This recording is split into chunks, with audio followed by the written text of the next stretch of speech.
KBS 열린 토론.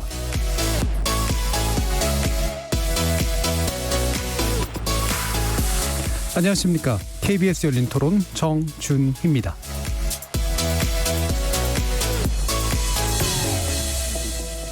KBS 열린 토론 월요일에는 정치의 재구성으로 여러분을 만납니다. 지난주 일이었죠. 북한 해역에 표류한 우리 해양수산부 공무원 총격 사망 사건이 큰 충격을 안겨줬는데요. 이 문제와 관련해 진실규명 그리고 북한 사과 문제를 놓고 정치권에서도 연일 공방이 벌어지고 있습니다. 오늘 더불어민주당은 남북공동조사와 재발방지를 위한 특별위원회를 당내에 설치했는데요. 우선 진상규명에 주력하겠다는 입장으로 보입니다. 반면 국민의힘은 오늘 오전 국회에서 규탄대회를 열었고 주말에도 1인 시위에 나서기도 했습니다. 여기에 정의당과 국민의당도 대북 결의안을 채택하자고 나서고 있죠. 정치권에서 논의되고 있는 해법 무엇이 있는지 전반부 토론에서 짚어봅니다. 다른 한편 추미애 법무부 장관 그리고 윤석열 검찰총장 과적 관련 의혹을 둘러싼 공방이 국회 대정부 질의에 이어 국정감사 역시 지배해버릴 모양인데요. 이에 관련된 검찰 수사가 또 속도를 내고 있습니다. 의혹 제기와 고발에도 몇 개월째 제대로 된 수사가 이루어지지 않다가 지난주부터 본격화된 검찰 수사의 배경 무엇일지, 국정감사 등 이유로 주요 정치 일정에 미칠 영향은 없을지 정치의 재구성 2부에서 집중 조명해 봅니다. KBS 열린 토론은 여러분들이 주인공입니다. 문자로 참여하실 분은 샵 9730으로 의견 남겨주십시오. 단문은 50원, 장문은 100원의 정보 이용료가 붙습니다. KBS 모바일 콩, 트위터 즉 계정 KBS 오픈 그리고 유튜브를 통해서도 무료로 참여하실 수 있습니다. 시민 논객 여러분의 날카로운 의견과 뜨거운 참여 기다리겠습니다. KBS 열린 토론 지금부터 출발합니다. 살아있습니다. 토론이 살아있습니다. 살아있는 토론, KBS 열린 토론. 토론은 라디오가 진짜입니다. 진짜 토론, KBS 열린 토론.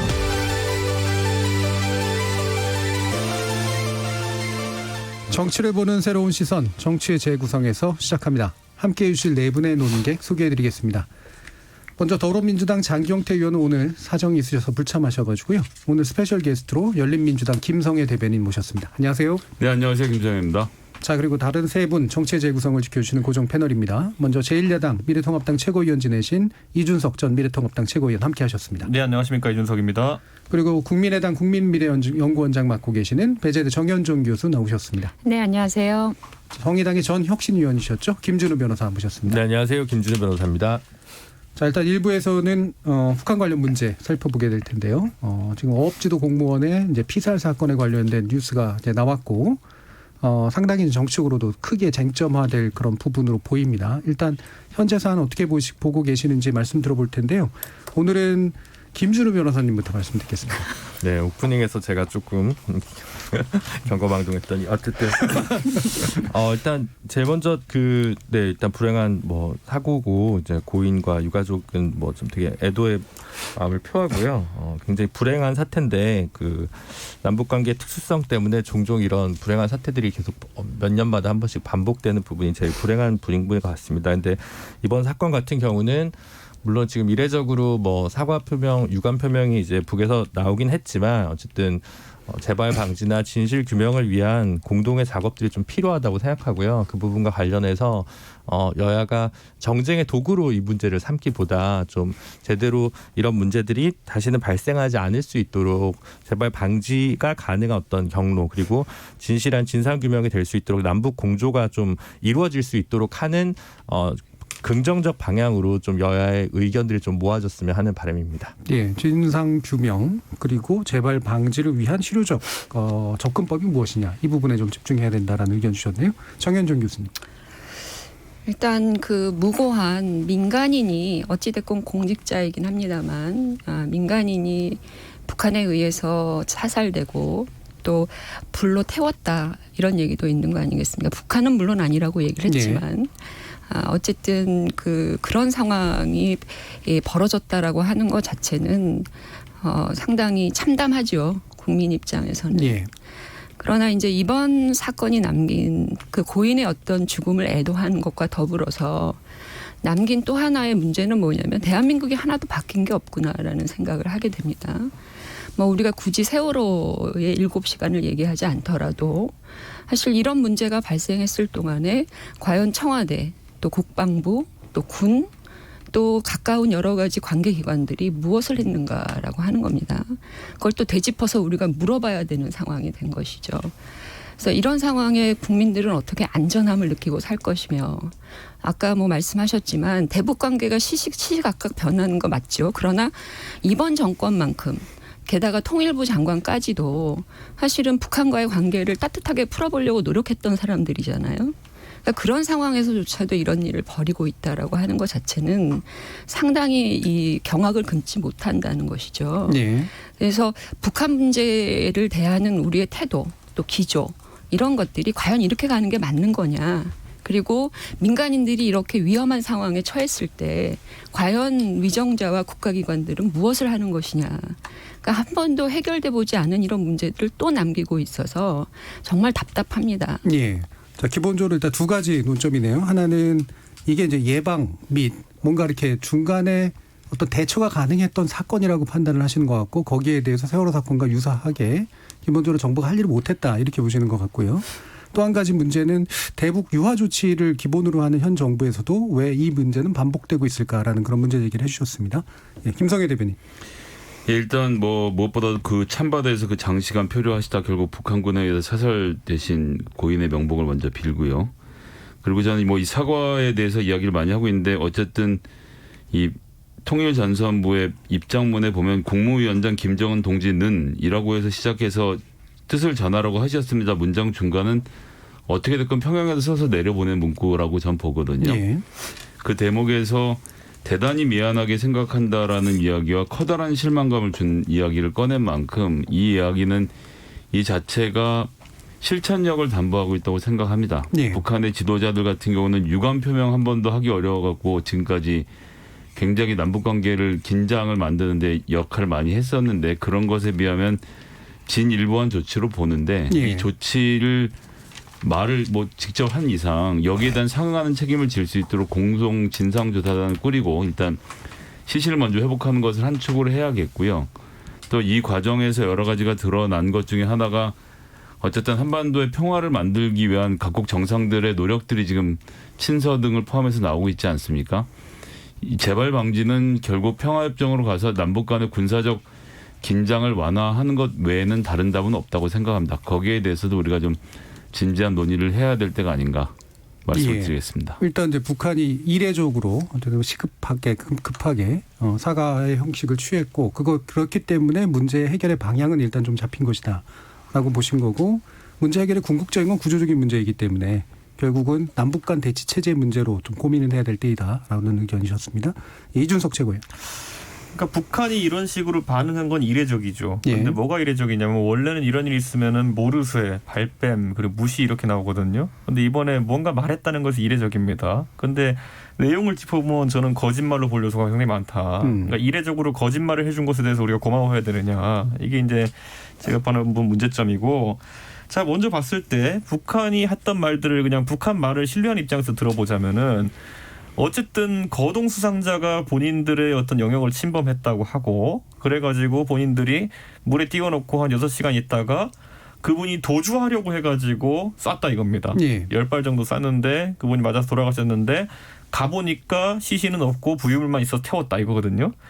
이 문장 이거 하나만으로 해도 얼마나 말이 안 되냐면은 자 우선 거동 수상자를 확인했다 그러면은 그 정장의 결심에 따라 가지고 사격을 했다고 하는데 왜 거동 수상자를 발견했을 즉시가 아니라 그와 대화를 하고 그가 비무장 상태이고 그가 민간인인 걸 인지한 뒤에 사격을 했는지 거기에 이제 김정은이 보낸 편지를 보면은 그 통지문을 보면은 앞으로 이런 수칙을 개정하겠다 그랬는데 이 북한 수칙은 도대체 뭐길래 발견 이후에 6시간 뒤에 갑자기 사격을 하고 그리고 민간인이 확인됐다 쏘는 것인지 저는 이걸 확인해야 되는 것이기 때문에 말이 안 된다 생각하고요.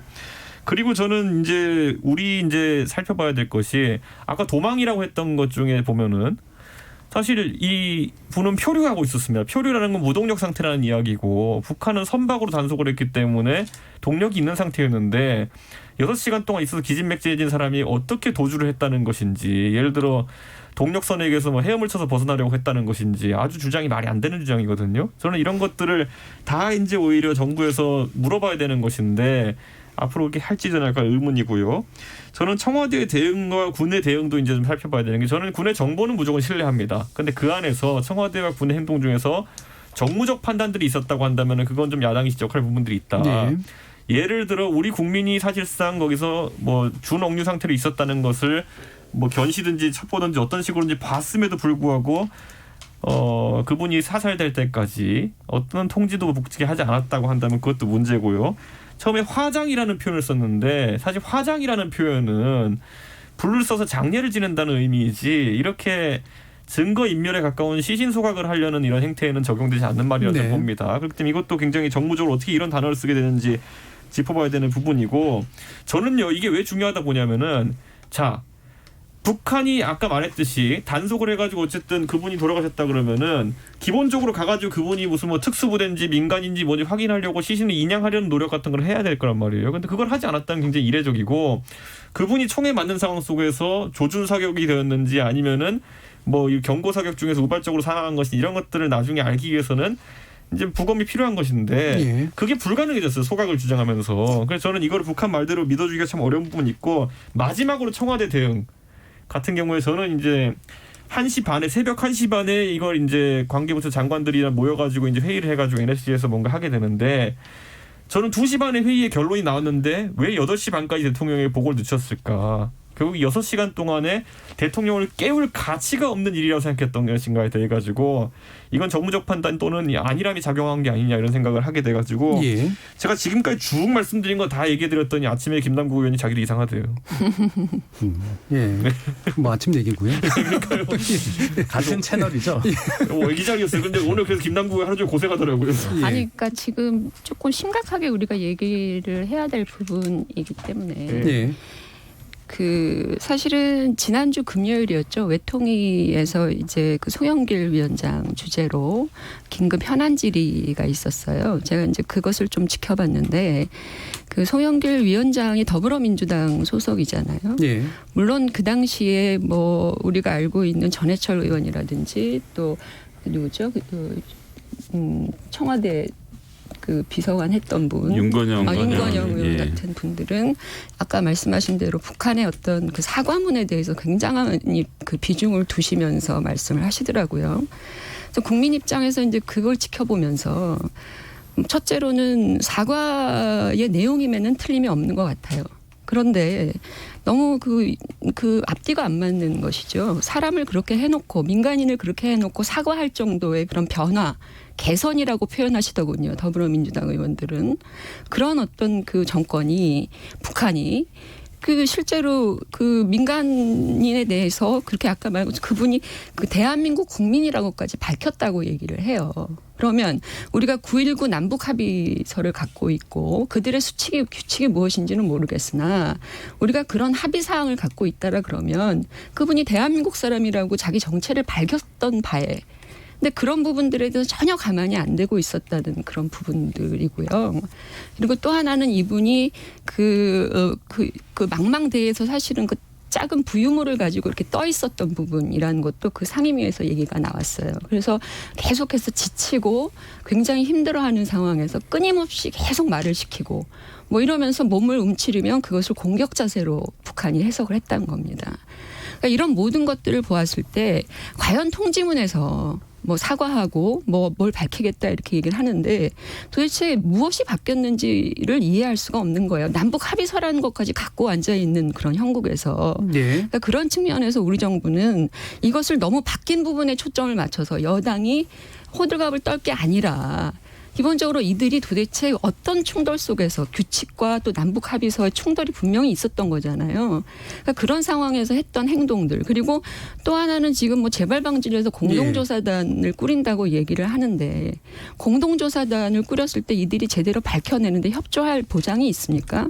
우리 정부가 그거에 대해서 강제하거나 그거에 대해서 세게 얘기할 그런 조건이 되어 있냐라는 겁니다. 예, 그러니까 이런 부분들이 하나도 되어 있지 않기 때문에 이 부분은 상당한 문제가 있는 부분이라고 생각을 예, 합니다. 일단 문제는 몇 가지 좀 갈라가지고 좀 얘기를 좀 해보죠. 지금 이게 다 통으로만 얘기가 되고 있기 때문에요. 일단은 사과문이나 내지 어쨌든 통지문이 문제 해결은 종결이나 해결은 당연히 아닐 것 같고요.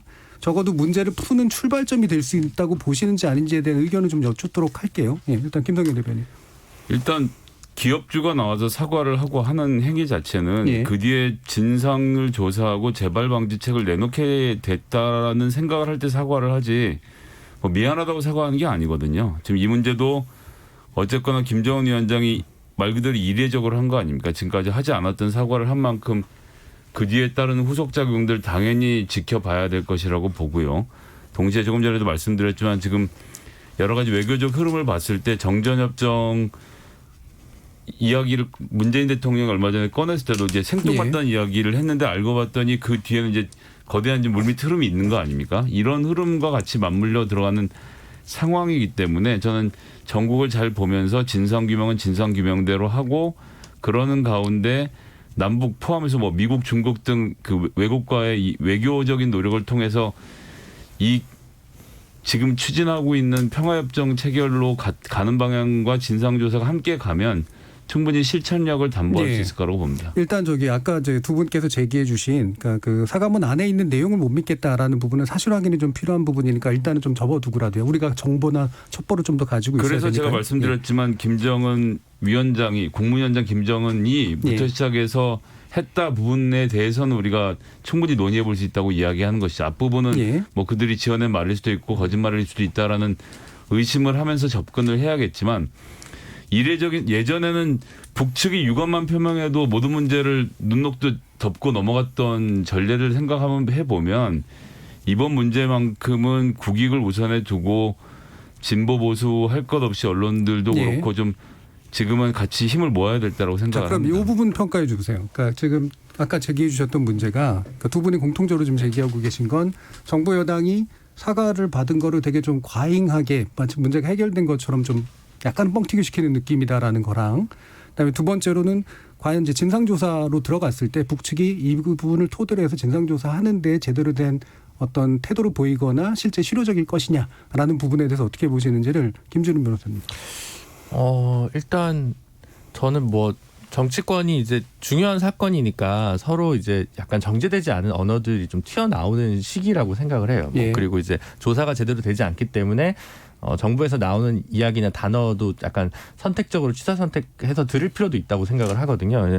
워낙 제한적이기 때문에 이게 남북 관계가 어떻게 보면 말을 하고 그만인 한국에서 여야 관계는 좀 다른 특수한 관계가 있다는 걸 좀 전제하고 이 문제를 좀 파고 들어야 된다고 생각하고요. 아까 김성애 대변님 얘기했듯이 뭐 예를 들어 고 박광자 씨 피격 사건이나 아니면 박근혜 정부 때 목함지뢰 사건 때 유감이 나오는데 굉장히 시간이 오래 걸린 거나 이런 것들에 비하면 북한의 태도가 어느 정도 전향적이니 좀 다소 당혹스럽고 황당하고 슬픈 일인데 적어도 최소한의 성의 표시라든가 아니면 그 진전된 자세를 보여줬다는 정면에서 되게 안도했겠죠. 정부 여당 입장에서는 그래도 문제의 실마리를 풀 수 있는 어떤 단초는 있구나라고 생각했을 수 있을 것 같은데 다만 이제 이걸로 됐다라고 생각하진 않으면서도 이제 그 말의 어떤 두께나 품이 좀 이렇게 좀 좁은 것처럼 들리는 부분도 분명히 있었던 것 같아서 그래서 저는 좀 차분히 예를 들어 뭐 구탄 결의안이 뭐 며칠 내에 반드시 나와야 된다거나 아니면 뭐 언론에 전부 노출되어 있는 뭐 현안 질의가 계속 돼야 된다거나 이렇게 생각하지는 않고요. 오히려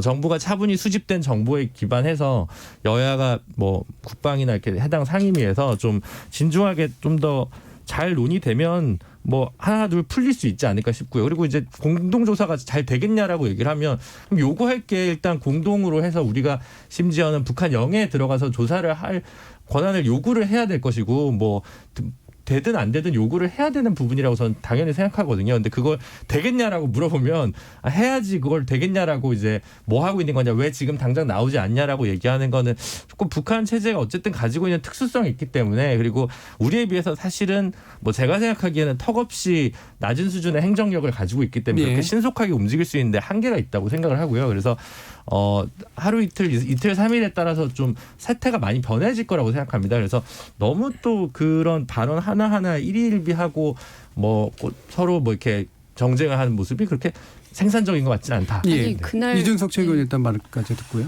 저는 어쨌든 아까 말했던 것처럼 뭐 사과라고 하는 것을 평가하려면은 그들이 사실관계를 인정하느냐에 대한 부분이 좀 중요하다 보고 아무쪼록 사람 죽었으니까 미안하다 이건 인정이 아닙니다. 어떤 경위로서 누구의 지시하에 이런 일이 벌어졌는지를 북한은 이미 알고 있을 겁니다. 그렇다면 우리 쪽에 그런 정보를 충분히 전달해야 되고 그 단계에서 귀책 사유가 본인들에게 있다면은 그 뒤에 협조를 하는 것이 이제 사과의 시작이겠죠. 그런데 지금 봤을 때는 우리 당국의 군 통신선 복구 요청이라든지 아니면 공동조사 요구에 대해 가지고 묵묵부답인 건 사실입니다. 그리고 이것은 어느 정도 일정한 기한을 두고 진행되어야 되는 것인 게 시신 같은 경우에는 유실이 될 가능성이 있습니다. 네. 만약에 있다면은. 그렇기 때문에 그건 북한이 신속하게 협조해야 되는데도 불구하고 아직까지 미온적이라는 거는 싫다는 것이고 저는 그것에 이건 제 추측입니다만 아까 말했던 것처럼 저는 시신을 북한이 인양 안 했다는 것도 우선 믿지 않습니다. 왜냐하면 거동 수상자를 어쨌든 뭐 사살했는데 그에 대해서 조사를 따로 이제 하지 않았다 시신 인양해가지고 그리고 바로 불태웠다.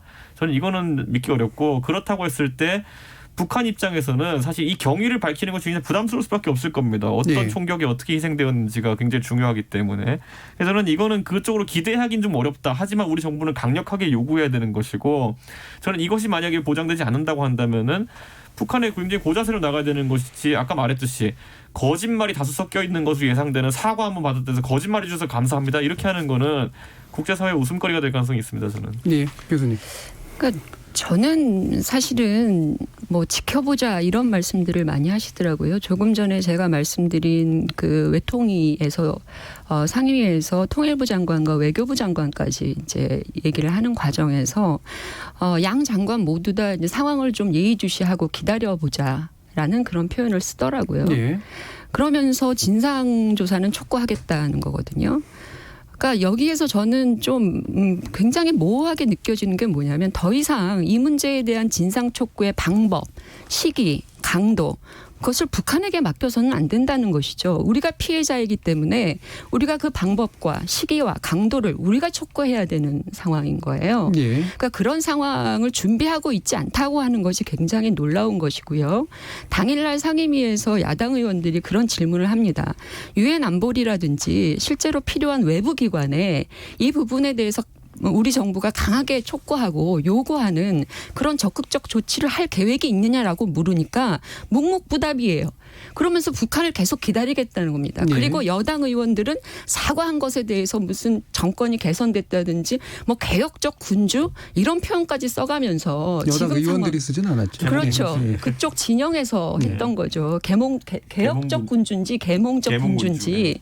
그러니까 그런 표현까지 써가면서 그 사과문에 대해서 상당한 가중치를 두고 있는 이런 모습이 한심하다는 것이고요. 예. 절대로 진상족구의 시기와 방법, 강도는 우리가 결정해야 됩니다. 우리가 요구해야 되고요. 예. 그 루트에 대한 기본적인 면밀한 검토를 하면서 시간을 보내는 건지 예. 아니면 북한 눈치를 보느라고 계속 지켜보는 것인지 그걸 좀 분명해 줬으면 좋겠습니다. 예, 분명하지 않고 지금 뭔가 그냥 시간만 기다려보자라고 얘기하는 것 같다라는 의견에 대해서는 어떻게 보세요, 김상희 대표? 그러니까 이제 기본적으로는 이런 토론할 때마다 좀 속상한 게 예. 뭐 민주당만으로 국한시켜서 얘기해도 진짜 김정은한테 가서 뭘 보고하고 싶고 북한의 눈치를 보고 싶고 북한을 무서워하는 사람이 정말 있을까? 예. 이 상상성 유니콘 같은 거예요. 예. 존재하진 않는데 야당에서 항상 얘기할 때 민주 진영이 북한에 대해서 어떤 저자세를 갖고 있을 것이라는 그 관념을 깔고 가는 거죠. 그래서 뭐 한마디도 동의가 일단 되지가 않고요. 그다음에 이제 해외에서 웃음거리가 될 거라고 하지만 지금 뭐 미국 국무부 대변인은 이는 도움이 되는 조치라고 평가를 하고 뉴욕타임즈도 이번 사과가 남북관계에 또 다른 심각한 위기가 될 수 있었던 것을 막은 것으로 보인다고 얘기했고 다른 외신들도 북한의 사과를 익스트림리 언유절하다는 표현까지 써가면서 지금 사태를 전 세계 외신은 그렇게 보고 있는데 오로지 우리나라의 민주당을 반대하는 분들만 이걸로 부족하고 이걸로 안 된다라는 걸 전제를 깔아놓고 얘기를 시작하니까 사실 되게 대화하기 어렵다는 생각이 드는 게 일단 뭐 처음 제 예. 결론입니다. 아니 익스트림 잠깐만요. 뉴스한 것이 그거는 뭐 그렇다고 칩시다. 아니, 그러니까 그러면 그런 잠깐만요. 문제가 아니고 그러면 지금까지 그들이 사과를 안 어떤 했던 사람들이 재발 사과를 방지를 하고 하냐는 잠깐만요. 거예요. 네. 네. 지금 외신의 평가라든가 이런 것도 뭐 일원적이진 않기 때문에 근데 어쨌든 보면 지금의 사과문이 그 현재 상태가 더 안 좋아질 수 있는 거를 막는 데는 상당히 의미가 있었다라고 하는 외교적 평가는 가능할 것 같고요. 그리고 다만 이제 예. 지적하신 게 이 이후의 후속 대처가 우리 측에서 어떻게 나와야 되는가 그리고 실제로 나오고 있는가에 대한 이제 질문을 해주셨으니까 그러니까 그 부분 얘기해 주시죠. 당에서는 진상조사위를 구성을 했고 당은 아무래도 정부보다 더 세게 얘기할 수 있고 더 싸워야 되는 입장이고 네. 그래서 대북 규탄 결의안도 같이 내기로 했다가 오늘 이제 뭐 김태년 원내대표의 주장에 따르면 이제 국민의힘이 반대를 해서 못했다라는 이야기까지 나와 있는데 어쨌건 민주당은 그렇게 해서 좀 더 강경한 자세를 취하고 북한을 압박하고 진상조사를 꾸려서 이 문제를 계속 살펴봐야 될 것으로 보고요. 예. 그러는 과정에서 중요한 게 우리나라가 예를 들어서 이 국회에서 국정원 관련된 문제가 생기면 정보위원회를 소집해서 이야기를 하다가 보좌관도 다 빼고 국회의원들끼리 얘기하다 그것도 안 되면 나중에 상임위원장하고 간사들만 앉은 자리에서 긴밀하게 보고를 받고 그 내용으로 정치적 정리를 해가거든요. 예. 그러니까 이 문제도 군사적 기밀이 좀 많이 들어있어요. 지금 이 문제를 들으시는 분들도 착각하시는 것 중에 하나가 우리나라 군이 북한에서 벌어지고 있는 일, 불 지른 걸 포함해서 망원경으로 지켜보고 있었다라는 착각을 하시는 분들이 생각으로 예. 많더라고요. 근데 이건 좀 단편적인 첩보를 그러니까 그렇죠. 우리가 예. 추측할 수 없는 어떤 첩보들을 조금씩 조각조각을 모아서 겨우 이 정도를 만들어 놓은 것인데 눈앞에서 벌어진 일에서 총을 쏘지 않은 것에 대해서 대한민국 정부가 뭐 했냐라고 생각하시는 이런 상황. 그러니까 예. 그만큼 첩보의 내용이 중요하기도 하고 긴밀하기도 한 만큼 지금은 언론을 상대로 대정부 질문을 할 때가 아니라 정말 그 핵심 관계자들과 특히나 여야 의원들이 함께 모여서 그 국방부도 그렇고 좋고 뭐 국정원도 좋고 관련자들을 모아서 이 이야기를 정치적으로 깊숙하게 들어보는 시간을 좀 먼저 빨리 가지는 게 중요하지 않겠나 이런 예. 말씀을 드리고 이준석 있습니다. 최고위. 그러니까 저는 이제 그런 모든 신중함에 대해 가지고 정부가 강조하지만은 초기에 이제 월북으로 단정하고 월북이기 때문에 문제가 덜하다는 취지로 이제 그런 프레임을 짠 것에 대해 가지고는 굉장한 성급함이었던 거거든요. 그분을 월북으로 단정할 근거가 최소한 생기려면은 그 선박 무궁화 10호가 예를 들어 목포로 귀향한 다음에 선체 여러 가지 CCTV라는 걸 더 정밀 조사하고 이렇게 해가지고 결론을 내려가지고 얘기하면 모르겠으나 뭐 이제 먼저 발표하게 되고 그 과정 중에서 근거를 아직까지 확실하게 밝힐 수가 없다 보니까 결국 피상적인 것들 예를 들어 빚이 2천만 원 있었다. 구명조끼를 입고 있었다. 슬리퍼 벗어놓고 갔다. 이 세 가지 아닙니까 보면은. 그럼 앞으로 누군가가 조난사고를 당했는데 빚이 2천만 원 있고 구명조끼를 입고 그다음에 슬리퍼를 신었으면 다 월북자로 추정해야 되는 건 아니지 않습니까? 그러니까 저는 이 빈약한 논리 때문에 자꾸 이제 의구심이 든다는 것이죠. 그런데 저는 아까 말했던 것처럼 이것은 어쨌든 첩보에 기반한 지금 판단을 이제 국민들에게 밝힐 수는 없는 상황이다 보니까 야당도 그 민감함을 가진 상상 속에서 지금 질의를 하고 있다는 것을 당연히 아실 겁니다. 근데 지금 제가 봤을 때는 그래서 저희는 이 첩보에 대한 부분 같은 경우에는 최대한 군이 나중에 책임을 지겠지만 어쨌든 책임 하에서 그러니까 첩보를 처리하되 저희는 그래서 주력했던 것이 지금 저희 뭐 원내대표도 그렇고 청와대 앞에서 이제 시위하고 이랬던 것도 이 첩보를 아까 제가 정무적이라는 단어를 썼는데 이 첩보를 기반으로 한 정무적 판단의 과정들의 문제가 있었는지를 따지는 건 정치의 영역입니다. 그렇기 때문에 저는 이거는 국민의힘에서 앞으로 방기하지 않을 그런 부분입니다. 그럼 문제로 따지는 거 문제가 있을 수 있다라고 따지는 거하고 문제가 있다고 판단하는 건 다르잖아요. 그렇죠. 예, 지금 장애투쟁의 형식은 문제가 있다고 판단한 건가요? 아니면 문제가 있을 수 있으니 따져보자는 건가요? 저희는 기본적으로 저희가 이제 뭐 6시간 7시간 행적 밝혀라인 건 사실 예. 세월호의 대자보 때문에 저희가 정치적인 레토릭으로 이야기하는 것이고 네. 저번에 아까 제가 처음에 이야기했던 것처럼 1시 반에 어쨌든 관계 장관 회의가 열리고 그 안에서 NSC가 이제 있었던 거 아닙니까? 예. 그렇다면은 기본적으로 대한민국 국정원장이랑 장관 다 깨웠다는 얘기입니다. 잠에.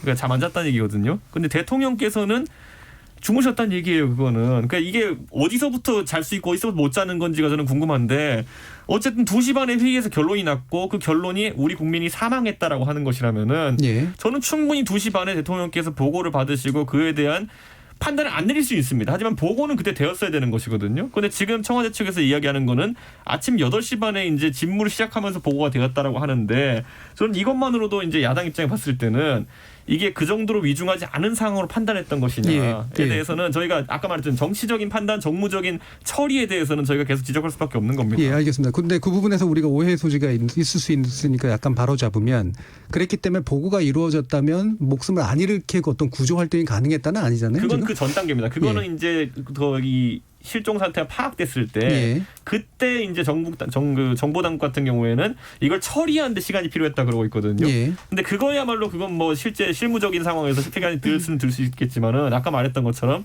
정무적 판단에 의해 가지고 그 뒤에 보고가 늦어졌던 부분이라든지 예. 그게 보고가 늦었기 때문에 아무것도 대통령이 할 수 없던 상황이라든지 이런 것들은 나중에 따져봐야 된다고 예, 봅니다. 일단 김준호 변호사님도 듣고요. 그런 문제적인 할 수 있죠. 만약에 이제 더 위급한 상황이 벌어졌는데 NSC가 소집됐는데 대통령은 없었고 대통령한테는 제대로 보고가 안 올라갔다면 뭔가 기강이나 보고 체계에 문제가 있었다면 그건 뭐 문제가 되니까 따져볼 일인데 이 상황에서는 이제 한 분이 이제 돌아가신 거고 이제 이미 사망을 한 상황에서 사실 그 이후에 추후 조치를 당장에 뭐 새벽 2시 반이라는 물리적 시간에서 할 수 없었다는 걸 누군가는 판단했겠죠. 만약에. 그래서 이제 그게 적절했는지 안 했는지는 이후에 뭔가 적절한 방법을 통해 뭐 규명하면 될 일이라고 생각을 하고요. 예. 크게 문제는 저는 뭐 아니라고 생각하는데 그러니까 기본적으로 원래 논점으로 돌아가면 박광자 씨가 사망했을 때 결국 남북 관계가 최악의 국면으로 치달았는데 만약 이번에 돌아가신 분 때문에 그런 일이 반복될까 봐에 대한 우려를 평화를 바라는 시민 입장에서 보면 되게 이제 우려할 수밖에 없었던 거죠. 개 고인의 죽음은 굉장히 안타까운 일이고 북한군이 했다는 일은 믿지 못할 일이지만 그런 면에서 봤을 때는 북한이 어쨌든 본인들이 사과할 부분 사과한다는 게 이제 무슨 예전 같으면 뭐 그 다른 간부의 고위 간부의 이름으로 나갈 수도 있던 성명이 어쨌든 김정은 본인의 성명으로 나왔다는 부분에서 이 문제에 대해서 북한이 어느 정도 문제 해결에 진전을 위해서 노력을 하겠구나라는 시그널로 받으니까 그걸 민주당이 반색할 수는 있다고 혹은 여당이 정부에서 반색할 수 있다고 봅니다. 하지만 또 다른 아까 김성애 대변인께서 말씀하셨듯이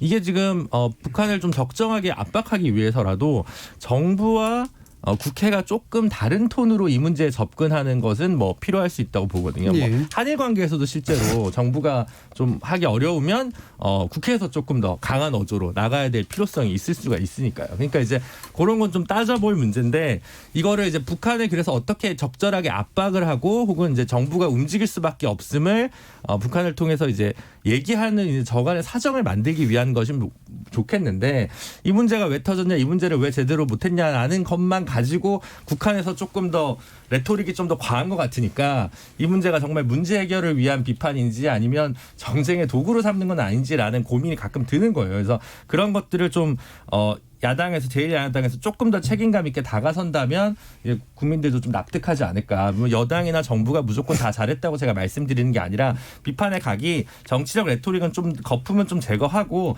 조금 더 본질에 서로 다가갈 수 있는 방식으로 접근했으면 좋겠다는 겁니다. 예, 정현정 교수님. 어떤 문제가 발생했을 때 우리가 관련할 수 있는 뭐 국회도 그렇고 또 우리가 알고 있는 국정원 또 청와대 사실은 역할 분담이 필요한 건 인정합니다. 그리고 예. 아까 말씀하신 것처럼 사실은 우리가 물밑에서 알아보아야 하고 따져야 하는 그런 속도를 내야 되는 어떤 행위 양식도 있을 거예요. 예. 그러나 일단 가장 중요한 것은 왜 민간인이 그렇게 되었는지에 대한 기본적인 조사를 해야 된다라고 하는 그런 행동 지침을 나름대로 정부도 지금 발표하고 있잖아요. 예. 그러면 그 행위를 누가 어떻게 해나갈 것인가에 대한 그 역할 분담의 체계를 요구하는 것이고요.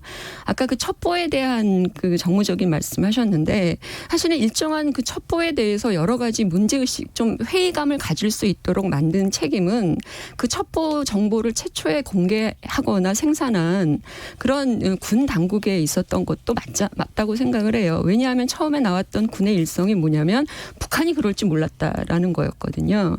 그러니까 우리 민간인이 죽었는데 그거를 첩보로 사실은 확인이 되었는데 거기서 총살을 하고 그런 식의 불태우고 이런 행위를 할지는 몰랐다라고 군이 스스로 얘기를 했던 겁니다. 그럼 이런 방식으로 첩보가 다 구성이 되어 있었다는 건지 거기에 아까 이준석 최고가 얘기한 것처럼 군이 생산한 1차 데이터가 기본적으로 어떻게 오염 오염이 되어 있거나 정무적으로 문제가 들어가 있거나 이랬을 수 있는 가능성이 있었기 때문에 그 이후에 많은 사람들이 이 행동에 대해서 너무 정부가 우유부단하게 하고 있는 거 아니냐라는 그런 문제 제기를 하고 있는 것 같고요. 예. 또 하나 아까 그 국회 차원에서 해야 될 일은 사실은 재발 방지나 우리가 뭐 여러 가지 것들을 촉구하지만 기본적으로 지금 국회에는 종전선언 촉구 결의안이 상정되려고 하고 있고 그리고 북한의 어떤 그 개별 관광 을 촉구하는 그 결의안도 지금 국회가 상정을 하려 하고 있어요. 네. 이거부터 철회를 해야 된다는 겁니다. 오늘 국민의힘이 그 얘기를 했기는 했는데 기본적으로 이런 것부터 일단 스탑시켜 놓고 국회가 좀 더 강경하게 이 문제를 다루려고 하는 그런 보여지는 자세도 보여줄 필요가 있다. 아까 예. 말씀하신 그런 부분은 또 그런 부분대로 가는 것이고요. 알겠습니다. 김성현 대표님. 제가 뭐 해명할 건 한두 가지 좀 해명을 먼저 드려야 되겠는데 제일 중요한 건 심야 회의가 새벽 2시 반에 끝났는데 2시 반에 끝날 당시에 이 피살 등 모든 사실을 사실관계를 확정하지 못한 상태에서 끝냈다는 점이 우선 청와대 오늘 발표고요. 오늘 발표고 박근혜 대통령 비경 물론 이제 이준석 최고위원은 그 예전에 세월호 때부터도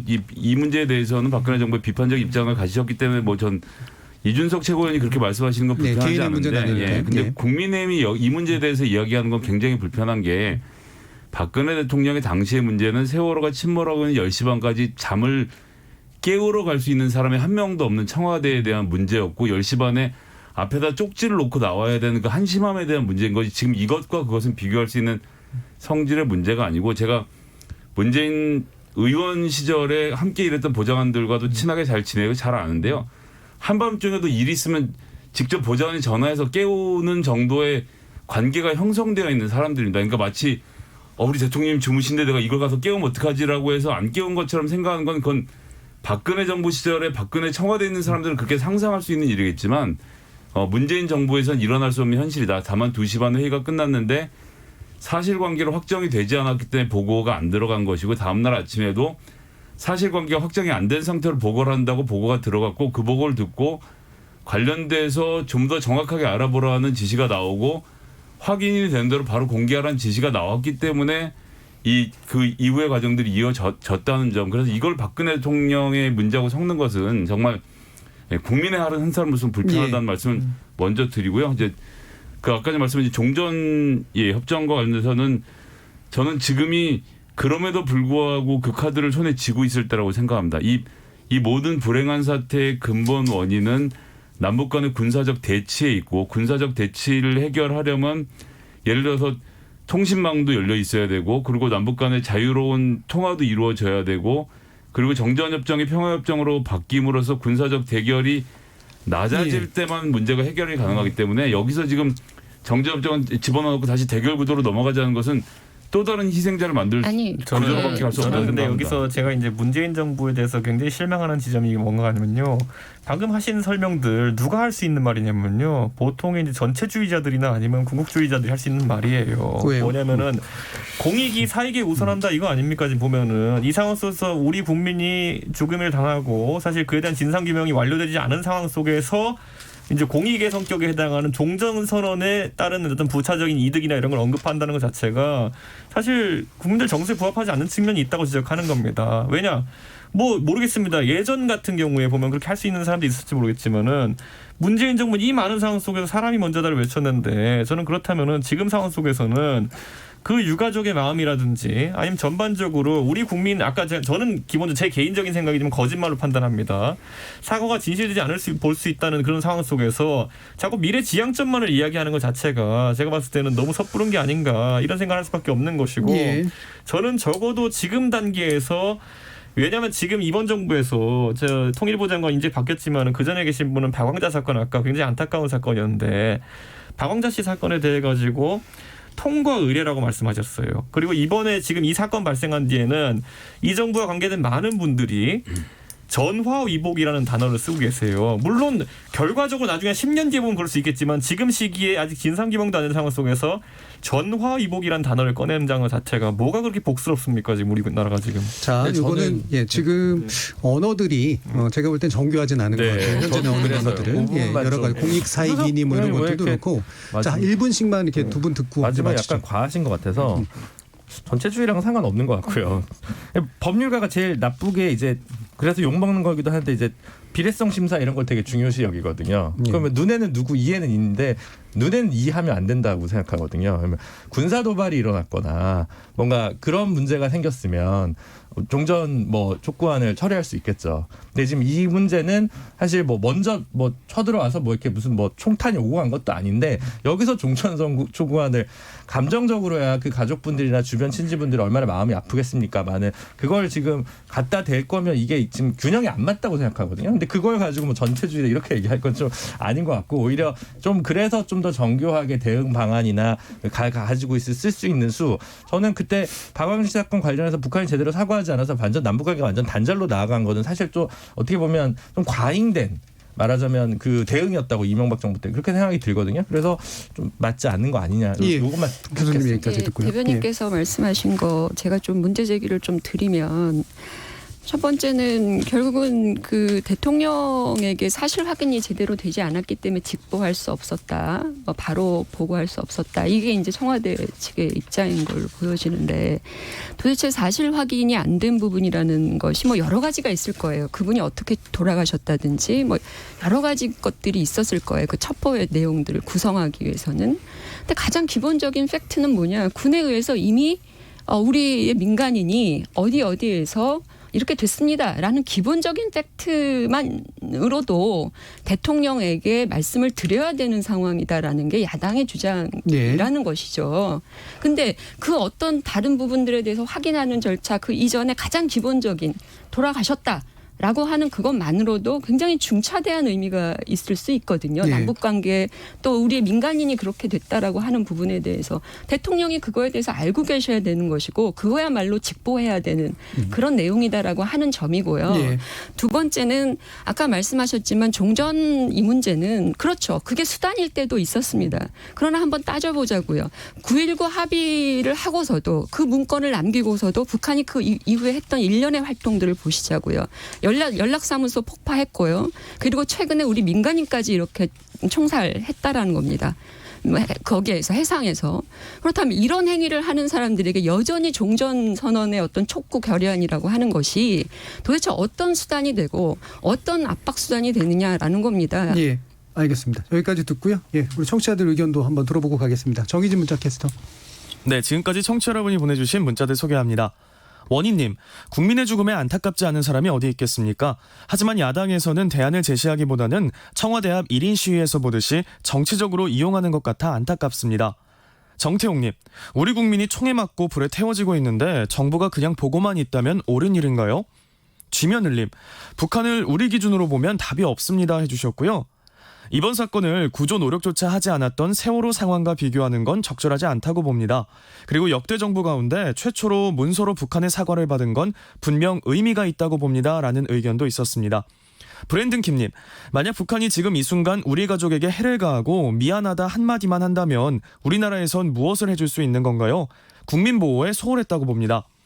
김영주님, 이번 사건을 보면서 북한이 코로나를 얼마나 공포스러워하고 있는지 알 수 있었습니다. 코로나 유행이 없었다면 월북자를 죽이지 않고 체제 선정용으로 이용했을 겁니다. 7204님, 북한 말을 물론 100% 신뢰할 수는 없습니다. 그렇지만 북한 지도자가 사과한 건 이례적인 일이고 진일보한 조치인 것도 사실입니다. 그것까지 폄하할 필요는 없습니다. 그건 그대로 인정하고 평가해야 합니다. 일단 월북 시도를 한 건지 또 사망 경위에 대해서도 합동조사가 필요하다고 봅니다. 나무님, 정치권은 제발 문제 제기만 하지 말고 해결 방안을 제시해야 합니다. 정쟁만 일삼고 있기 때문에 정치권에 대한 신뢰가 낮아지고 있는 겁니다. 라고 보내주셨네요. 네, KBS 열린 토론. 이 시간은 영상으로도 생중계하고 있습니다. 유튜브에 들어가셔서 KBS 일라디오 또는 KBS 열린 토론을 검색하시면 지금 바로 토론하는 모습 보실 수 있습니다. 방송을 듣고 계신 여러분이 시민 농객입니다. 계속해서 청취자 여러분들의 날카로운 시선과 의견 보내주세요. 지금까지 문자캐스터 정의진이었습니다. 토론이 세상을 바꿀 수는 없습니다.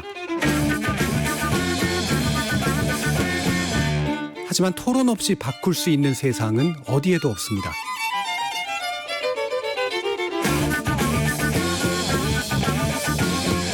세상의 선한 변화를 갈망하는 당신.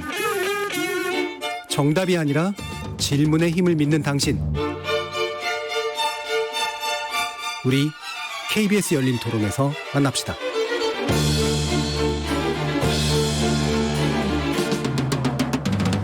KBS 열린 토론 월요일 코너 정치의 재구성 함께하고 있습니다. 전 정의당 혁신위원 김준우 변호사, 국민의당 국민미래연구원장 정현정 배재대 교수, 이준석 전 국민의힘 최고위원, 그리고 열린민주당 김성애 대변인, 이렇게 네 분과 함께하고 있습니다. 자, 이제 검찰 조사에 관련된 문제로 넘어갈 텐데요. 일단 추미애 법무부 장관에 관련해서는 대부분 이제 혐의 없음의 이제 처분이 오늘 좀 일단 나온 상태고, 윤석열 검찰총장 가족 의혹에 대해서는 또 수사가 이제 좀 급하게 진행이 되고 있는 그런 상태인데, 이 상황을 어떻게 보고 계시는지 또 간단히 한마디씩 듣고 이후 논의 진행해 보도록 하겠습니다. 이번에는 이준석 전 최고위원 말씀 듣죠. 네, 뭐 추미애 장관과 관련된 검찰 조사 사실 추석 전에 결론을 내 가지고 추석 밥상에 이것이 주요 이슈가 되지 않게 할 것이다라는 저희가 음모론을 제기했었는데 예. 공교롭게 음모론과 맞아떨어진 결과가 나왔습니다. 그렇기 때문에 뭐 검찰의 조사에 대해서 좀 더 저희가 법사위원들이 살펴보겠지만은 지금 상황 봤을 때는 어쨌든 추미애 장관이 그 보좌관에게 어떤 이런 그 사건의 처리 경과라든지 이런 것을 전달받은 그런 어떤 정황도 확인되었고, 그리고 무엇보다도 전화번호를 입수해가지고 보좌관에 토스해준 것도 있기 때문에 저는 이런 부분에 있어서 어떻게 검찰이 그러면은 이것이 외압이 없었다고 판단한 것인지, 네. 외압에 전 충분 조건들은 다 있다 보거든요. 근데 저는 그 부분이 약간 의심스럽고, 그래서 아마 이제 국감에서도 이게 아마 쟁점이 될 것으로 보입니다. 지금까지 민주당이 이제 여러 가지 의혹 사안에 대해 가지고 이렇게 항상 뭉갠 다음에 나중에 뭐 새로운 것이 없냐, 뭐 결정적인 것은 없냐, 스모킹 거는 없냐, 뭐 이런 식으로 하면서 뭐 다 종결된 것처럼 이야기하는데, 그럴 때마다 저희는 다시 한번 윤미향 의원권이 결국 어떻게 처리되었는가, 조국 장관의 것이 어떻게 진행되고 있는가를 살펴보면은 결국 진실은 드러나게 돼 있다 이렇게 봅니다. 윤석열 총장에 대해서 어떻게 보세요? 윤석열 총장 같은 경우에는 지금 그 장모의 어쨌든 녹취록이라는 것이 보도되면서 네. 이제 새로운 정황들이 나오고 있는 것인데, 저는 뭐 그것이 공소시효가 남아있다면 당연히 수사를 진행해야 되는 것이고요. 그런데 그거에 대해 가지고 만약에 윤석열 총장이 직무를 수행하기 어렵다라고 한다면은 추미애 장관이 늘 하시는 대로 수사 지휘권을 발동하시면 되지 않을까 그런 생각을 합니다. 예, 김준우 변호사님. 저는 정치적 논란이 되는 사항들을 전부 이제 법으로 가져가는 자체가 예. 좀 한계적이라고 생각을 하고, 저는 사실 예전에 얼마 전에 검언 유착 사태 때도 한동훈 검사장 유죄 가능성 높지 않다라고 얘기했다가 그 민주당 지지자들한테 되게 막 악성 댓글도 많이 달렸어요. 근데 법조인 되게 보수적으로 얘기하거든요. 그건 제 정치적 입장이랑 별로 상관이 없는 문제여서 뭐 나경원 전 대표가 됐든 추미애 장관이 됐든 사실 저는 형사적으로 크게 처벌 가능성이 애초부터 별로 없다고 봤습니다. 그래서 예. 처음부터 좀 몇 가지 문제가 석연치 않기 때문에 사과할 일이지 사퇴할 일까지는 성질의 것은 아니다라고 좀 봤던 것이고요. 그래서 뭐 검찰 결과 수사가 뭐 특별히 외압이 있어서 그랬다고 하는 게 아니라 석연치 않은, 그래서 아마 그 보도자료나 이런 데다가 뭐 카톡으로 이제 뭐 보좌관에게 뭐 군대 뭐 장교 번호를 줬다 뭐 이제 이런 것들을 아마 검찰이 남긴 이유가, 조사를 했지만 그 이상 나올 수 있는 것들이 좀 한계적이어서 불기소 처분할 수밖에 없었지 않나 싶고요. 그래서 뭐 그래도 뭐 이제 정리가 사법적으로는 형사적으로는 정리가 됐으니까 남은 건 이제 정치적인 뭐 공방이 좀 남아 있을 것 같은데, 그렇게 생산적이진 않은 것 같아서 여야 거대 양당 모두에게 이 문제가 계속 주요 아젠다로 되는 것이 뭐 별 좋지 않다고 보여지고요. 윤석열 총장 건 같은 경우는 이것도 사실 그렇습니다. 김건희 씨, 부인되는 김건희 씨의 주가 조작 의혹 관련해 가지고 거의 지금 한 1년 이상 그냥 묵히고 있는 바람에 아마 이제 공소시효가 거의 도과했거나 도과될 가능성이 되게 크다고 보여지고요. 예. 다른 한 건 같은 경우는 그 도이치 파이낸셜 건 같은 경우는 사실은 경제적 수익을 포기하고 윤석열 총장이 중앙지검장 될 때 김건희 씨가 그걸 다 매각하면서 사실 또 아마 형사적으로, 그래서 이것도 사실은 윤석열 총장이 혹시 정치인의 꿈을 꾼다면 치명적인 아킬레스건으로 작용하겠지만, 형사적으로 물론 몇 가지 측면에서 검찰이 제 식구 봐주기, 여야의 문제가 아니라 항상 검찰은 검찰 편이기 때문에 제 식구 봐주기 때문에 수사를 좀 미진하게 하거나 늦추거나 좀 방기한 거 아니냐라는 혐의에서는 자유롭지 않지만, 뭐 현 단계에서는 그와 관련해서 뭐 다른 방도가 있는 것 같지 않고요. 지금 뭐 추미애 장관이 수사지휘권을 행사한다고 해서 갑자기 이게 막 형사적으로 유죄가 날 가능성도 사실 그렇게 높지 않은 것이 사실인 것 같습니다. 예, 법률가적으로 전반적으로 판단해 주셨어요? 예, 정현정 교수님. 일단 뭐 추미애 장관 건은 어느 정도 저는 조사가 됐다고 봅니다. 예. 검찰에서 그것을 어떤 방식으로 어떻게 이제 공개하고 하거나 내지는 기소의 내용을 어떻게 잡아갈 건가 이것만 지금 남아 있는 거라고 보여지고요. 왜냐하면 이미 뭐 보좌관이라든지 뭐 여러 가지 사실 그것을 밝히는 과정 자체가 그렇게 복잡하고 어려운 것이 아니기 때문에 그런 뭐 외압의 문제라든지 이런 것들은 어느 정도 저는 뭐 결과가 나와 있을 거라고 보여지고요. 그 윤석열 총장 건은 저는 그렇게 봤어요. 이게 좀 그렇게 보면 안 되는데 지난 그 대정부 질문 때에 이제 추미애 법무부 장관이 나왔을 때 정청래 더불어민주당 의원이 이 얘기를 합니다. 윤석열 총장 건 그리고 나경원 의원 건 이런 것들에 대해서 수사하실 계획을 없으시냐 이렇게 물어봤거든요. 그랬더니 뭐 수사할 수 있도록 하겠습니다라고 답변을 긍정적으로 했던 걸로 제가 기억을 해요. 대정부 질문을 봤을 때. 그러고 난 다음에 사실은 이게 수사의 속도를 내는 이런 모양새를 보였거든요.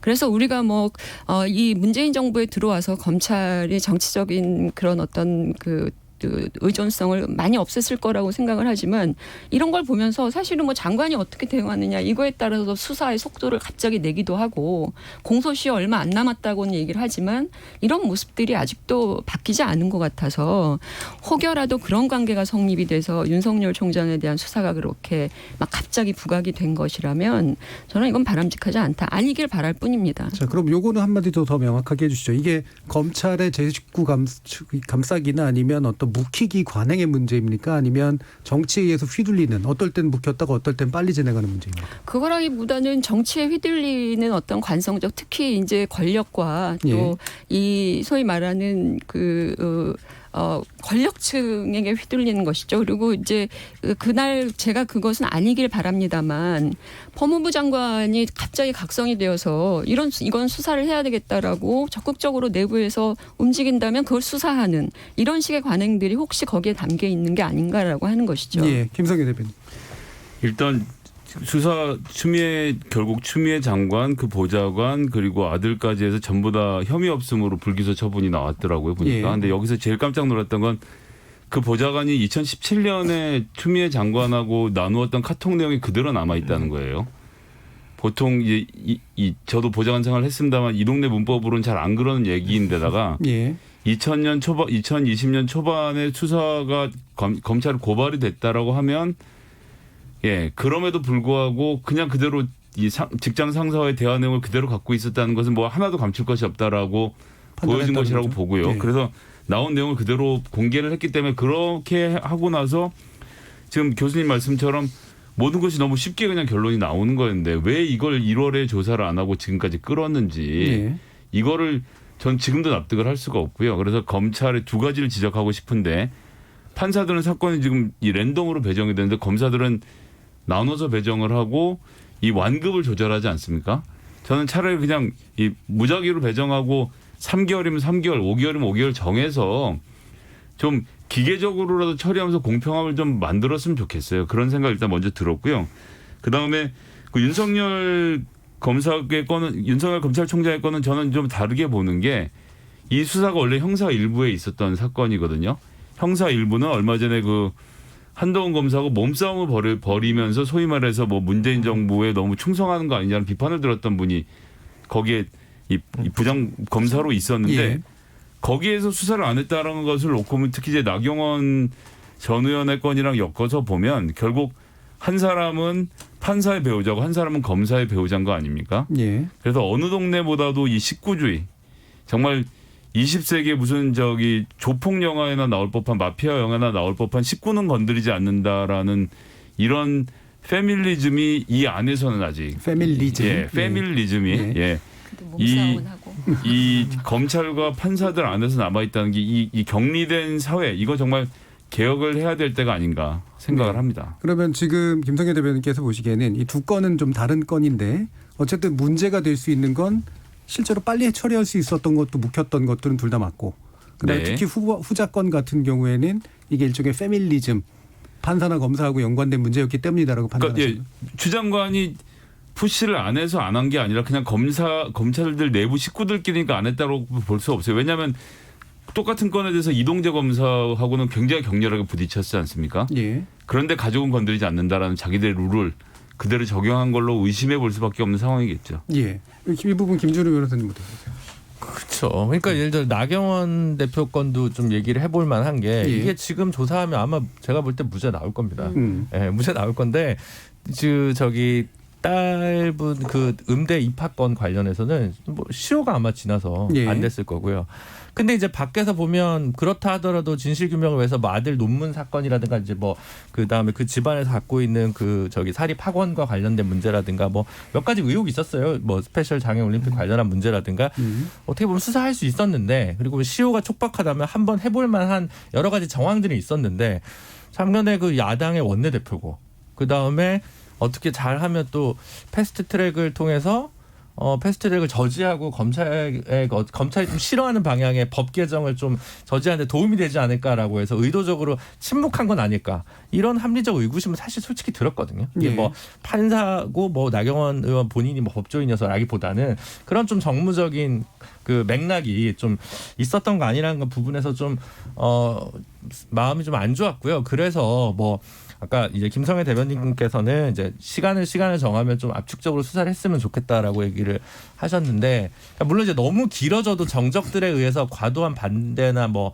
비판을 받습니다만 국민들 눈높이에서 보면 고위공직자들의 어떤 비리 의혹에 대해서는 공소시효가 오히려 좀 더 연장돼야 되는 건 아닌가 이런 좀 생각을 해볼 수도 있을 것 같거든요. 예. 이제 그런 것들도 한번 국회에서 유념해 보시면 좋을 것 같다는 생각이 들었습니다. 예. 자, 그러면 이 부분 짚어주시죠. 그러니까 물론 뭐 더 짚으실 부분이 있으면 말씀하시면 짚어도 되고요. 일단 그러면 김준우 변호사님 견해대로 치면 이게 이제 형사법 쪽으로는 뭐 국민들이 어떻게 생각을 하고 또 정치적으로 어떤 문제가 남아있건 간에 형사법상으로는 과히 문제가 될 것이 아니었거나 아니면 문제가 이제 상당 부분은 제거된 상태인 것이기 때문에 결국 남는 건 이제 정치적인 일정일 텐데 이후 국정감사에서 어떤 방식으로 이 문제가 다뤄지게 될 건가 또는 다뤄져야 한다라고 보는가에 대해서 의견을 엿듣도록 할게요.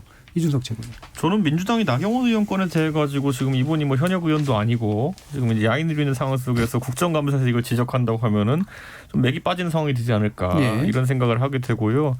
다만 이제 윤석열 총장에 대해 가지고 법사위에서 이제 계속 이제 질의를 하겠죠. 수사 상황에 대해 가지고 여당 법사위원들이. 근데 그런 부분도 지금까지 솔직히 말하면 아까 언급되었던 그 검언 유착 사건이라고 소위 말하는 그것도 원래 뭐 대중이 인지하기로는 윤석열 총장에 대한 압박 의도가 없었다 보기는 어려운데 그게 사실 지금 좀 맥이 풀려버린 상황이거든요. 그렇기 때문에 이번에 뭐 다른 장모권으로 한다고 해가지고 그 힘이 되살아날 것이냐. 그리고 이렇게 봤을 때 저는 오히려 공적인 영역에서 검언유착 사건 수사에 대해 문제 삼았던 여당이 네. 이번에 법사위에서 그 해당 사건에 증인들을 신청했는데 거부하고 있는 상황이거든요. 오히려.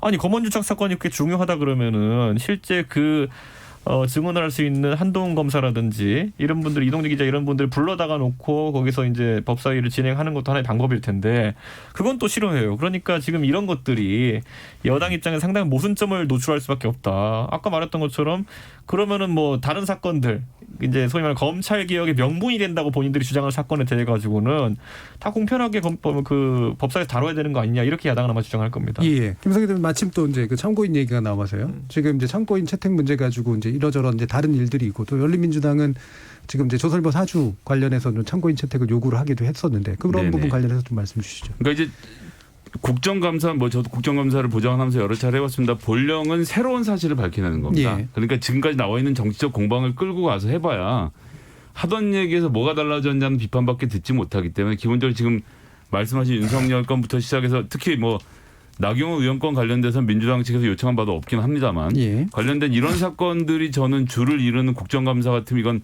하나만 하다 그렇게 하지 않을 거라고 생각하고 국민의힘이 만에 하나 그렇게 생각하고 있다면 그것보다는 좀 더 창의적인 방법을 생각해내서 아젠다를 끌고 가야 이 국정감사에서 힘이 쏠리지 지금 현재 나와 있는 의혹들에서 좀 더 망신주기를 해보자. 예를 뭐 추미애 아들도 한번 세워보자. 아니면 뭐 나경원 딸도 한번 세워보자. 이런 식으로 국정감사를 끌고 가서는 되지도 않고 예. 그렇게 될 수도 없다라고 보고요. 오히려 그런 의미에서 봤을 때 열린민주당의 김진애 의원이 윤석열 총장이 어쨌건 서울중앙지검 시절에 사주를 만난 것은 사실인 거 아닙니까? 예. 조선일보 사주를 만났고 과연 무슨 일 때문에 이렇게 사주들을 돌아가면서 만났는지 이런 문제에 대해서 물어보는 것은 저는 해볼 수 있는 문제 제기인데 과연 이것이 받아들여질지 이것을 좀 지켜봐야겠고 그리고 수락해서 나오게 될지 예. 예전에 전례들을 비춰보면 경찰 검찰이 수사하는데도 기자들이 옆에 붙어서 수사를 감시할 정도였는데 어렵긴 하겠지만 어쨌거나 저는 그런 점에서는 좀 국정감사는 그런 식으로 남들이 못하는 얘기를 할 수 있는 공간이 돼야 된다고 봅니다. 그러니까 새로운 사실을 발견하는 것이 주가 돼야 된다. 그리고 이 부분이 합의는 필요할 것 같은데 합의도 잘 되기는 어려울 것 같고 그다음에 실제로 또 나올지도 모르겠다라는 네, 정도의 그렇습니다. 얘기시네요. 정현준 교수님.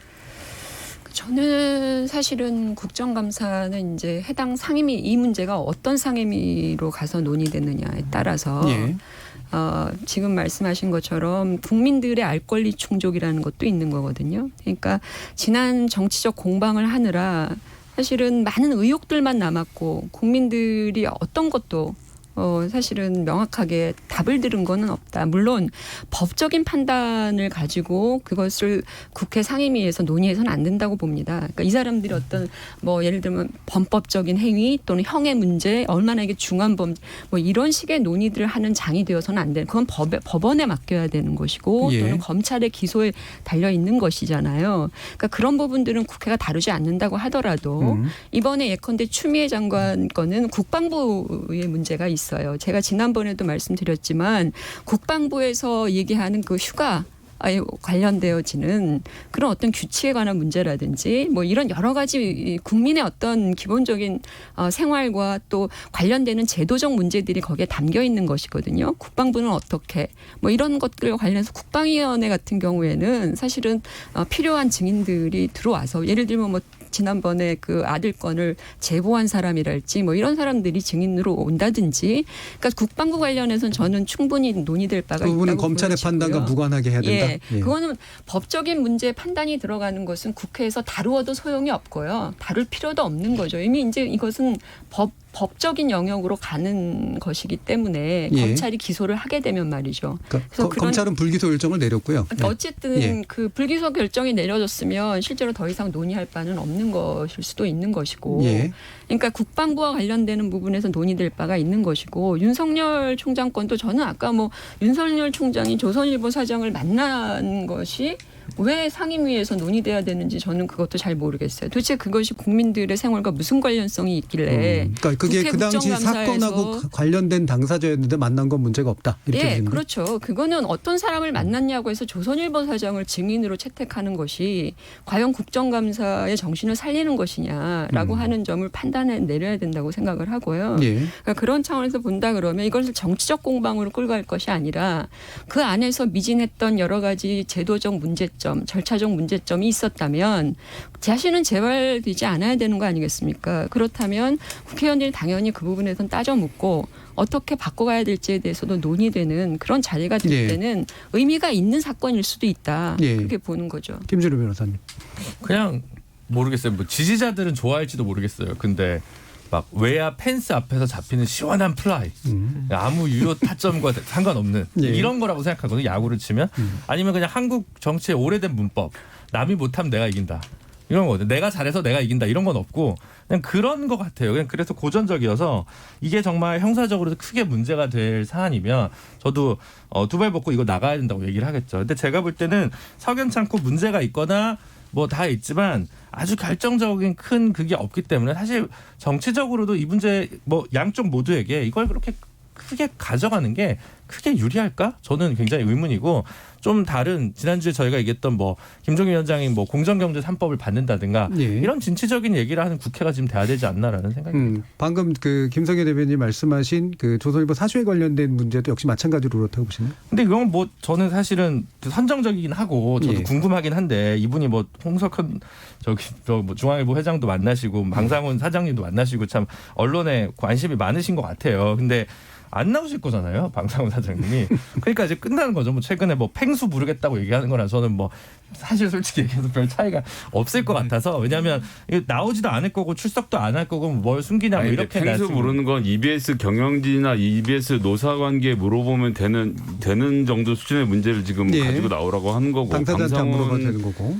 그 기본적으로 국정감사는 권력 감시라는 기능을 예. 갖고 있는데 우리나라의 최고 처벌 기관인 검사와 그리고 언론 권력인 조선일보 사주가 만나서 그리고 게다가 이제 회동을 순차적으로 한 거 아닙니까? 그런 문제라고 한다면 저는 들여다볼 필요가 있다고 생각합니다. 게다가 그 당시에는 관련 사건에 네. 연루되어 있는 사람이기도 했고요. 알겠습니다. 지금 이제 열린민주당에서 오랜만에 또 나와주셨기 때문에 제가 한 번의 발언 기회를 더 드렸고요. 감사합니다. 더 드려야 된다. 댓글에 마무리 항상 발언, 열린민주당 왜 출연 안 시키냐는 댓글이 그렇죠. 꾸준히 네. 올라오거든요. 자, 마무리 발언 1분씩만 해주셨으면 좋겠습니다. 이제 추석에 사람들 안 보일 것 같긴 한데요. 예, 그래서 보통은 추석 전에 정치권이 큰 걸 터뜨리려고 하는데 이번에는 또 이게 어떨지 잘 모르겠습니다. 그래서 추석 민심에 어떤 요소들이 아마 좀 핵심이 될 것 같다라는데 보시는지에 대해서 일단 김성애 대변인부터 1분씩 말씀 주시죠. 저는 최근에 들었던 뉴스 중에 가장 경악했던 것은 역시나 박덕흠 의원 건이었습니다. 추석에서 우리가 이야기를 해야 되는 문제고 전체 국회의원이 이해관계 때문에 하는 게 아닌데 장사치처럼 보이게 만든 장본인이기 때문에 이 문제에 대해서는 국민의힘도 좀 명확한 입장을 밝히고 특히나 뭐 자당 대선 처벌 못하고 탈당을 시켰지만 국회는 국회윤리위원회에서 국회의원을 제명할 수 있는 힘을 갖고 있습니다. 그 힘을 사용하는데 모든 정치 세력이 함께 좀 힘을 모아서 이번 기회에 국회의원에서 돈 벌려는 사람들은 좀 내보내는 계기가 됐으면 좋겠습니다. 네, 그러니까 박덕흠 의원 건을 계기로 국회의 어떤 이해 충돌의 문제 이 부분에 네. 대한 논의가 좀 될 거라고 본다라는 얘기셨고요. 이준석 최고위. 저는 이제 문재인 정부 4년을 이제 사실 평가하는 시점이 다가오고 있습니다. 그렇다면 이제 여기서 아마 이번 추석 밥상에 많은 분들이 모이지는 못하시겠지만은 이제 평가를 할 겁니다. 지난 4년 동안 대한민국이 과연 뭐 더 잘 사는 나라가 됐느냐, 아니면 더 공정한 나라가 됐느냐, 아니면 더 어쨌든 미래지향적인 비전들을 많이 성취했느냐를 많이 볼 텐데 그 부분에서 냉정한 평가가 있을 수밖에 없다 이런 얘기를 하고 4년 동안 패턴화돼서 반복된 것들이 있습니다. 그렇기 때문에 이번에 모여가지고 다들 얘기하시면은 아, 여권은 항상 이슈가 생기면 이렇게 덮더라, 이렇게 항상 문제가 진행되더라, 이런 것도 서로 공유하시다 보면은 이제 이 정부가 얼마나 국민을 분열시켰는지 이런 것들을 파악하실 수 있을 것이다 이렇게 보고, 안타깝게도 저는 이번에 우리 국민이 이번에 북한의 총격에 사망한 것 때문에라도 이번 추석 민심은 아무리 박덕흠이나 아니면은 뭐 나경원 의원까지 심지어 이렇게 올리려고 한다 하더라도 북한 문제가 이슈의 중심에 서 있을 것이고, 지난 4년간의 문재인 정부 대북 정책, 아까 정 교수님도 언급하셨지만은 뭐 한 건 많은 것 같은데, 주겠다 한 건 많은 것 같은데 왜 올해 들어가지고 연락사무소는 폭파되어야 되는 것이고 우리 국민은 사망해야 되는 것인지에 대해 가지고 국민들이 이제 약간 갸우뚱할 시기가 왔다 이렇게 봅니다. 알겠습니다. 김준우 변호사님. 추경, 코로나, 그다음 이제 남북 관계 이것 때문에 사실 이제 청와대나 여당에서 좀 정신이 없었던 것 같긴 한데. 어쨌든 180석을 받았고 첫 정기국회가 다가오지 않습니까? 근데 좀 약간 어지러운 것 같아요. 정렬이 좀 안 돼 있는 느낌을 많이 받고, 그래서 여당 같은 경우는 조금 정기국회에서 제대로 뭘 할 건지, 어떤 개혁 입법을 추진할 건지 좀 정선을 해줬으면 좋겠다는 생각이 들고요. BH 같은 경우는 남은 임기 1년 6개월 정도 남았나요? 그래서 그 기간 동안 마지막 좀 추진 과제를 정선할 수 있는 일정한 폭의 개각이나 청와대 수석실의 좀 개편 이런 것들이 이제는 좀 숨을 골라서 좀 정리를 한번 하시고, 그래서 가을쯤에는 좀 새로운 좀 그런 세팅으로 나아가서 추진력을 좀 얻었으면 하는 바람입니다. 알겠습니다. 정현종 교수님. 민심이 어떻게 갈 거냐가 중요한 거잖아요. 근데 이번에는 그 정부도 또는 정치권도 크게 추석 민심 신경 안 쓴다는 느낌이 들어요. 왜냐하면 사람들이 많이 이동을 안 하니까 구전 효과가 그렇게 뭐 톡톡하게 클 거라고는 생각 안 하는 것 같은데, 근데 저는 아마 이 기본적으로 문재인 정부에 대한 민심 이탈이 조금씩 누적되어 가고 있는데, 뭐 부동산 정책으로 지금 정점을 찍었다면 아마 그래도 문재인 정부는 외교는 잘해, 북한은 잘 다뤄, 그리고 평화는 올 거야, 이렇게 생각했던 그 마지막 지지층들이 이번에 우리 민간인 북한에 의해서 사살된 그 사건에 의해서 상당 부분 이탈될 가능성이 있다고 보여지고요. 그래서 대통령의 지지율과 여당 지지율이 좀 더 조정이 많이 될 것이다 이렇게 보고 있습니다. 예, 알겠습니다. 이런 것들 여쭤보면 확실히 진단과 희망이 이제 다 같이 이제 섞여가지고 이제 세력마다 다르게 또 나타나는 것 같은데요. 실제로 어떻게 될지 한번 두고 보도록 하겠습니다. 자, KBS 열린 토론 정치의 재구성 오늘 순서 이것으로 모두 마무리하겠습니다. 오늘 토론 함께해 주신 정현정 배재대 교수, 이준석 국민의힘 전 최고위원, 김준우 변호사, 그리고 열린민당 김성회 대변인 네 분 모두 수고하셨습니다. 감사합니다. 감사합니다. 생방송 놓치신 분들을 위해 나중에 팟캐스트 준비되어 있고요. 매일 새벽 1시에 KBS 열린 토론 재방송도 됩니다. 저는 내일 저녁 7시 20분에 다시 찾아뵙겠습니다. 지금까지 KBS 열린 토론 정준이었습니다.